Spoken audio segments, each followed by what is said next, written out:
अस्सलामुअलैकुम। बोल न्यूज़ के साथ मैं हूँ अन्वेशा सलीम और मैं हूं गौहर इशरात। हेडलाइंस आपने जानिए, बुलेटिन का बाकायदा आगाज करेंगे। चीफ ऑफ डिफेंस फोर्सेस की तैनाती के नोटिफिकेशन का मामला। वजीर दिफा ख़ारजा आसिफ का अहम बयान सामने आ गया है। कहा कि CDF की तैनाती के नोटिफिकेशन से मुताल्लिक गैर ज़रूरी कयास आराइयाँ की जा रही हैं। वजीर दिफा के मुताबिक वजीर आजम शहबाज शरीफ कुछ देर में वतन वापस पहुँच रहे हैं। CDF के नोटिफिकेशन से मुताल्लिक प्रोसेस का बाज़ाब्ता आगाज़ हो चुका है और तमाम कानूनी और आइनी तकाज़े पूरे किए जा रहे हैं। नोटिफिकेशन अपने मुकर्ररा वक्त पर जारी कर दिया जाएगा। पीपल्स पार्टी के यौम तासीस से ख़ताम में बिलावल भुट्टो ने 27वीं तरमीम का भरपूर दिफा किया। कहा कि कानून साजी हमारा हक है, आईनी अदालत में तमाम सूबों की नुमाइंदगी है। पाक फौज को खराज तहसीन पेश करते हुए कहा कि मार के हक में दुश्मन को तारीख़ी शिकस्त, भारत के खिलाफ जंग हर महज पर जीती। बिलावल भुट्टो ने सियासी मुफाहमत वक्त की अहम ज़रूरत करार दी। कहा कि 18वीं तरमीम से सूबों को हुकूक मिले। वाज़ेह किया कि दहशतगर्दी नाकाबिले बर्दाश्त है और कौमी सलामती पर कोई समझौता नहीं होगा। ही में हमने पाकिस्तान पीपल्स पार्टी ने हुकूमत के साथ मिलके एक आईनी तरमीम पास करवाया। सूबा को जो मुआशी शहर का जो आईनी तहफ़्फ़ुज़ था, उस आईनी तहफ़्फ़ुज़ को पाकिस्तान पीपल्स पार्टी ने बचा दिया।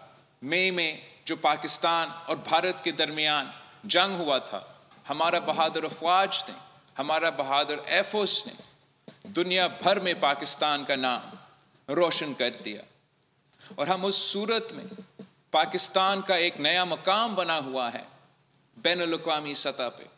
कायदे अवाम शहीद जुल्फ़िकार अली भुट्टो ने अपना दौर में अपने अवाम की, अपनी मुल्क की नुमाइंदगी करते हुए 1973 के आइन की बुनियाद रखी। शहीद मोहतरमा बेनज़ीर भुट्टो ने इसी फ़लसफ़े को, इसी जिद्दोजहद को आगे लेके चली और सदर ज़रदारी ने वो परचम थाम के 18वीं तरमीम की सूरत में कायदे अवाम शहीद जुल्फ़िकार अली भुट्टो के आइन का बहाली का तारीख़ रकम किया था।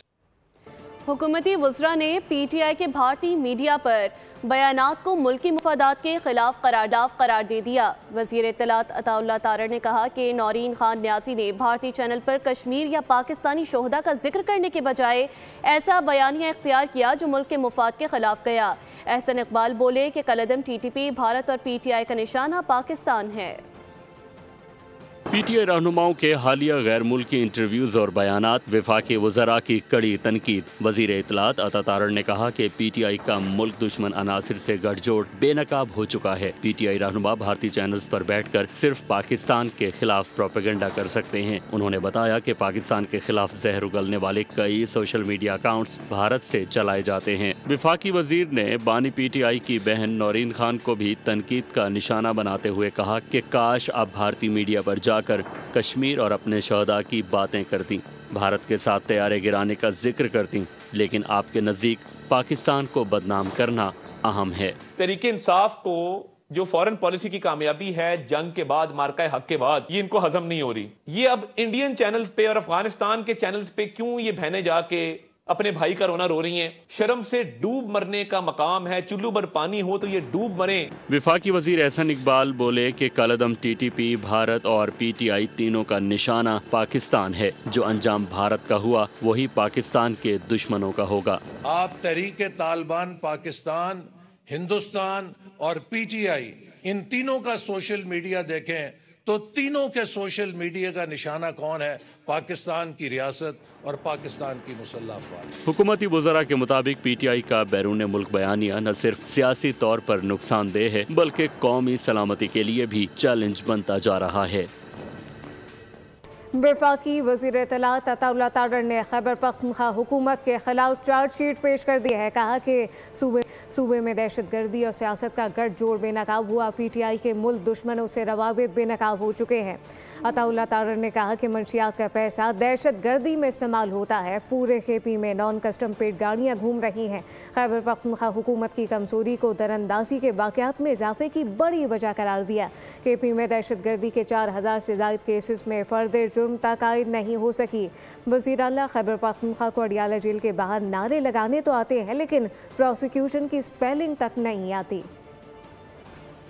कहा कि वो खून से कुर्बानियां दे रही हैं, मगर जिन टेररिस्ट को एप्रीहेंड करते हैं, गिरफ्तार करते हैं और उनके खिलाफ केसेस बनते हैं, सूबाई हुकूमत की लीगल कैपेसिटी नहीं है उनको ट्राई करने की। पिछले 3 साल के हजारों मुकदमात जो हैं उन पे फर्दे जुर्म तक आयद नहीं हो सकी और प्रोसिक्यूशन के सिस्टम को सूबाई हुकूमतें ही चलाती हैं, उसको मजबूत करती हैं, लीगल रिफॉर्म्स लेके आती हैं। वज़ीर आला साहब को अडियाला के बाहर नारे लगाने तो आते हैं, जूती का नाप देना भी आता है और तस्वीर को साफ करना भी आता है, मगर प्रोसिक्यूशन के स्पेलिंग नहीं आते। सूबाई हुकूमत नाकाम, सिफर परफॉर्मेंस। क्यों? क्योंकि एक पॉलिटिकल टेरर क्राइम नेक्सस मुल्क के अंदर मौजूद है। ड्रग्स की जितनी स्मगलिंग, जितनी ट्रेड होती है खैबर पख्तूनख्वा हुकूमत की निगरानी में, वज़ीर आला खुद मुलव्विस हैं, उनके लोग मुलव्विस हैं। ये जो तीनों बहनें हैं, ये 9 मई को भी कोर कमांडर हाउस में मौजूद थी, मगर अभी तक इनको कैफरे किरदार तक इसलिए नहीं पहुंचाया गया कि ये विक्टिमाइजेशन का रोना ना रोएं।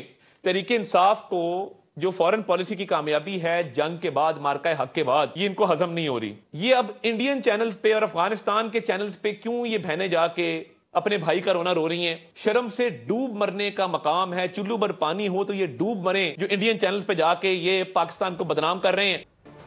वज़ीर आला खैबर पख्तूनख्वा सुहेल आफरीदी और स्पीकर सूबाई असम्बली बाबर सलीम सवाती ने मुश्तरका प्रेस कॉन्फ्रेंस की। वज़ीर आला ने इंकशाफ किया कि 4 नवंबर से बानी चेयरमैन को आइसोलेशन में रखा गया, ना उनकी बहनों को मुलाकात की इजाज़त दी गई है, ना ही ज़ाती मौलेज को रसाई दी गई है। मुलाकात की इजाज़त ना मिलने पर हुकूमत को अदालत से रुजू करना पड़ा। सुहेल आफरीदी ने कहा कि दीगर सूबों के वज़राए आला को हेलीकॉप्टर में ले जाया जाता है, लेकिन उनका पासपोर्ट बंद कर दिया गया। पार्लिमानी पार्टी के इजलास में फैसला किया गया कि खैबर पख्तूनख्वा हुकूमत NFC मीटिंग में ज़रूर शिरकत करेगी। कबायली इजला 2018 में सूबे में इज़्म किए गए, मगर उनके लिए मतलूबा फंड्स फराहम नहीं किए गए। 7 बरसों में 1350 अरब रुपए का हिस्सा सूबे को नहीं दिया गया। वज़ीर आला ने मजहबी जमातों, डॉक्टर्स, वकला और तमाम मुकातबे फ़िक्र से अपील की कि वो NFC अवार्ड के हुसूल के लिए मुत्तहिद होकर आवाज़ उठाएं। गवर्नर KP फैसल करीम कुंडी की तब्दीली की बात कर फैसल करीम कुंडी का मौक़िफ़ भी सामने आ गया। मीडिया से गुफ्तगू में कहा कि गवर्नर की तब्दीली के बारे में मुझे कुछ इल्म नहीं, अगर मीडिया ही गवर्नर लगाएगा तो फिर अल्लाह ही हाफिज़ है। गवर्नर ने मज़ीद कहा कि पार्टी जिस भी फैसले पर पहुँचेगी वो उसे कबूल करेंगे। गवर्नरशिप पार्टी का फैसला है और वो जमात के हर फैसले के साथ खड़े हैं। नाम सामने आ रहे हैं, 6 नाम आए टोटल, 3 सियासी और 3 जो, क्या कहेंगे सर आप? किधर आए हैं मुझे नहीं पता सर। मीडिया पे आ गए 3 नाम बताए गए। तो अगर मीडिया गवर्नर से लगाएंगे तो फिर अल्लाह ही हाफिज़ है। नहीं, अगर आपको हटाने का कुछ हुआ क्या तो क्या वो होंगे आपके इस हवाले से, क्या कहेंगे? पार्टी के जो भी फैसला होगा हम हमेशा तस्लीम करते हैं उसको। पाकिस्तान ने अक़वाम मुत्तहिदा के इंसानी हुकूक कमिश्नर के बयान को मुस्तरद कर दिया। तर्जुमान दफ्तर खारजा कहते हैं कि पार्लियामेंट की 2 तिहाई अक्सरियत से मंजूर करदा 27वीं आईनी तरमीम पर बेबुनियाद और गुमराहकुन खदशात पर गहरी तशवीश है। उन्होंने कहा कि पार्लिमानी जमहूरियतों की तरह पाकिस्तान में भी कानून साजी और आइन में किसी भी तरमीम का इख्तियार अवाम के मुंतखब नुमाइंदों का खुसूसी दायरेकार है। जमहूरियत और जमहूरी तरीक़ेकार ही शहरी और सियासी हुकूक की बुनियाद हैं। तर्जुमान दफ्तर खारजा ने कहा कि पार्लियामेंट से मंजूर शुदा आइनी तरामीम तमाम तयशुदा तकाज़ों और तरीक़ेकार के मुताबिक हैं। तर्जुमान दफ्तर खारजा के मुताबिक 27वीं आइनी तरमीम पार्लियामेंट की 2 तिहाई अक्सरियत से मंजूर की गई। UN हाई कमीशन इंसानी हुकूक का बयान पाकिस्तान के लिए तशवीशनाक है। कानून साजी और आइनी तरमीम करना मुंतखब अवामी नुमाइंदों का इख्तियार है। जमहूरियत और जमहूरी तरीक़ाकार ही शहरी और सियासी हुकूक की बुनियाद हैं और उनका एहतराम ज़रूरी है। तर्जुमान का कहना है कि आइनी तरामीम के लिए दस्तूर पाकिस्तान में दर्ज तमाम आइनी तरीक़ाकार की मुकम्मल पासदारी की गई। पाकिस्तान आइन में दर्ज इंसानी हुकूक, इंसानी वक़ार, बुनियादी आज़ादियों के लिए पुरअज़्म है। UN हाई कमिश्नर इंसानी हुकूक के बयान में पाकिस्तान के मौक़िफ़ और ज़मीनी हक़ाइक़ का नामुनासिब इदराक नहीं किया गया। पाकिस्तान की पार्लियामेंट के खुद मुख्तार फैसलों का एहतराम किया जाए, ऐसे तबसरों से गुरेज किया जाए जो सियासी जानिबदारी और गलत मालूमात के अक्कास हों। खैबर पख्तूनख्वा हुकूमत ने NA-18 के ज़िमनी इंतखाब वाले से रेफरेंस भेज दिया गया। प्रिजाइडिंग अफसरान के बयानात कलम बंद किए जा रहे हैं और इनसे बयान हल्फी भी लिया जा रहा है। इलेक्शन कमीशन ने हालिया ज़िमनी इंतखाबात खास तौर पर NA-18 हरीपुर के ज़िमनी इंतखाब को मुतनाज़ करार देने के लिए आयद किए गए इल्ज़ामात को मुस्तरद कर दिया। कमीशन ने वाज़ेह किया कि आम इंतखाबात में अमले की कमी के बायस आरओज़ और डीआरओज़ की तैनाती मुमकिन नहीं होती, लेकिन ज़िमनी इंतखाबात में ज़रूरत के तहत ये तैनातियाँ की जाती हैं। इलेक्शन कमीशन के मुताबिक बाज़ मखसूस अनासर हस्ब मामूल हालिया ज़मनी इंतखाबात खुसूसन हरीपुर NA-18 को मुतनाज़ा बनाने के लिए बेबुनियाद इल्ज़ामात लगा रहे हैं। NA-18 में DRO और RO की तैनाती को साजिश करार देने की कोशिश की जा रही है। ये दावे हक़ाइक़ के सरासर मुनाफी हैं। कमीशन ने वाज़ेह किया कि आम इंतखाबात में अमले की कमी के बाइस आरओज़ और डीआरओज़ की तैनाती मुमकिन नहीं होती, लेकिन ज़मनी इंतखाबात में ज़रूरत के तहत ऐसा किया जाता है। हालिया ज़मनी इंतखाब में भी उस इलाके में तैनात इलेक्शन कमीशन के अफसरान को DRO और RO मुकर्रर किया गया। 2017 के तहत ये कमीशन का कानूनी इख्तियार है। कमीशन का कहना है कि डिस्ट्रिक्ट रिटर्निंग ऑफिसर्स और रिटर्निंग ऑफिसर्स की तैनातियाँ पोल डे से पहले कर दी जाती हैं। इंतखाबात के दिन किसी ने एतराज़ नहीं उठाया, लेकिन नताइज आने के बाद इल्ज़ामात लगाए जा रहे हैं। कमीशन ने कहा कि फॉर्म 45 के पहले से तैयार होने और सिक्योरिटी अमले के हवाले से इल्ज़ामात भी गलत हैं। तमाम प्रिजाइडिंग ऑफिसर्स और मावन अमला सूबाई इंतजामिया से लिया गया। पोलिंग बैग्स और नताइज भी मुतल्लिका DRO के दफ्तर में जमा करवाए गए। इलेक्शन कमीशन ने कहा कि हर इंतखाबात के बाद ऐसे इल्ज़ामात का मकसद सिर्फ इंतखाबी अमल को मशकूक बनाना होता है। किसी फरीक को नताइज पर एतराज़ हो तो इलेक्शन ट्रिब्यूनल से रुजू किया जा सकता है। कमीशन ने यकीन दिलाया कि आइंदा भी इंतखाबात आइन और कानून के मुताबिक मुनक्किद किए जाएंगे। नायब वज़ीर आज़म और वज़ीर ख़ारजा ने मिस्री वज़ीर ख़ारजा का दौरा पाकिस्तान खुशाइन करार दिया है। न्यूज़ कॉन्फ्रेंस में सागदार ने कहा कि गज़ा में क़याम अमन के लिए मिस्री कोशिशों को सराहते हैं। उन्होंने उम्मीद जाहिर की कि डॉक्टर बदर अहमद का ये दौरा पाक मिस्र ताल्लुकात में नए दौर का आगाज़ करेगा। And assess the regional developments as of now, with particular focus on the grave situation in Gaza.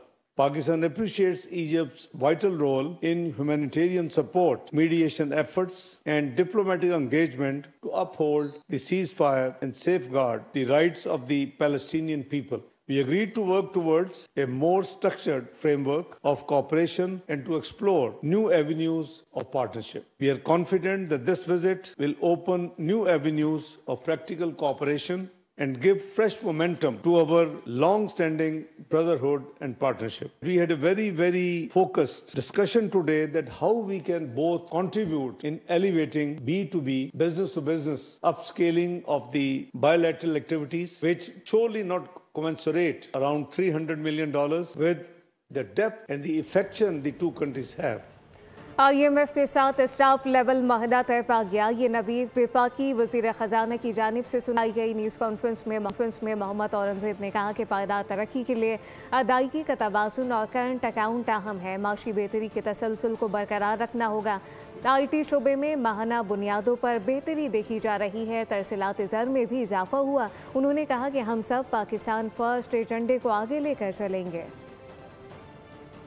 Macro stability की बात हुई, मुआशी इस्तेहकाम की बात हुई, रेटिंग एजेंसीज़ की बात हुई और उस वक्त ये डिस्कशन भी ज़ेर बहस आई कि सेकेंड रिव्यू जो IMF का है स्टाफ लेवल एग्रीमेंट हो चुका है।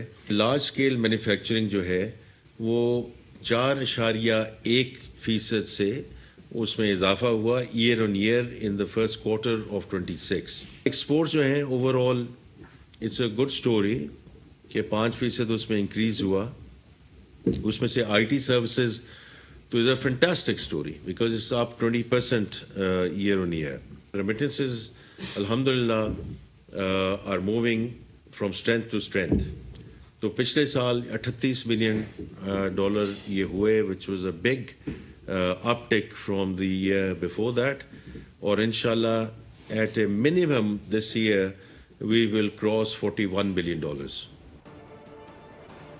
वज़ीर आला पंजाब मरीम नवाज की हिदायत पर सूबे भर में जदीद ट्रैफिक सिस्टम और इस्लाहात के निफाज के लिए भरपूर कार्रवाइयाँ जारी हैं। तर्जुमान पंजाब पुलिस के मुताबिक लाहौर समेत सूबा भर में ट्रैफिक कवानीन के खिलाफ वर्जी करने वालों के खिलाफ बड़े पैमाने पर क्रैकडाउन किया जा रहा है। पुलिस के मुताबिक गुज़िश्ता 24 घंटों के दौरान 3195 अफराद को गिरफ्तार किया गया, जबकि 3100 मुकदमात दर्ज किए गए। इसी दौरान 12800 गाड़ियां, मोटरसाइकिलें और रिक्शे थानों में बंद किए गए। तर्जुमान के मुताबिक गुज़िश्ता एक दिन में 50,000 ट्रैफिक चालान जारी हुए, जिनसे 6 करोड़ 30 लाख रुपए से ज़ायद जुर्माने वसूल किए गए। खेल के मैदान से खबर। पाकिस्तान क्रिकेट टीम ने सलमान अली आका की क़यादत में एक साल में सबसे ज़्यादा टी20 इंटरनेशनल मैच जीतने का रिकॉर्ड कायम कर दिया। ग्रीन शर्ट ने 3 मुल्की टी20 सीरीज़ के फाइनल में श्रीलंका को शिकस्त देकर नया रिकॉर्ड कायम किया है। ये कैलेंडर ईयर में पाकिस्तान की 21वीं फतह थी। 2025 में कौमी टीम ने 34 मैचेस खेले, जिनमें से 21 जीते, 13 में शिकस्त हुई। इससे कबल 2021 में कौमी टीम ने 20 मैचेस में फतूहात समेटी। पाक फौज के ज़ेर एहतमाम कोयटा में ख़वातीन की साइकिल रेस का इनेकाद किया गया। पाक फौज और कोयटा डिस्ट्रिक्ट साइकिलिंग एसोसिएशन के इश्तिराक से शोला स्पोर्ट्स कॉम्प्लेक्स कोयटा में साइकिल रेस मुनक़िद हुई। 5.9 किलोमीटर पर मुश्तमिल रेस में ख़वातीन की बड़ी तादाद ने शिरकत की। ख़वातीन शिरकत ने चैलेंजिंग रास्ते पर सलाहियतों के जौहर दिखाए। तकरीब के अख्ताम पर पोजीशन होल्डर्स में नकद इनामात, तमगे और सर्टिफिकेट्स भी तकसीम किए गए। बुलेटिन से फिर वक्त इतना ही। मज़ीद खबरों और अपडेट्स के लिए विजिट कीजिए हमारी वेबसाइट bolnews.com। आप देखते रहिए बोल न्यूज़। सब्सक्राइब करें और बेल दबाएं ताकि कोई खबर रह न जाए।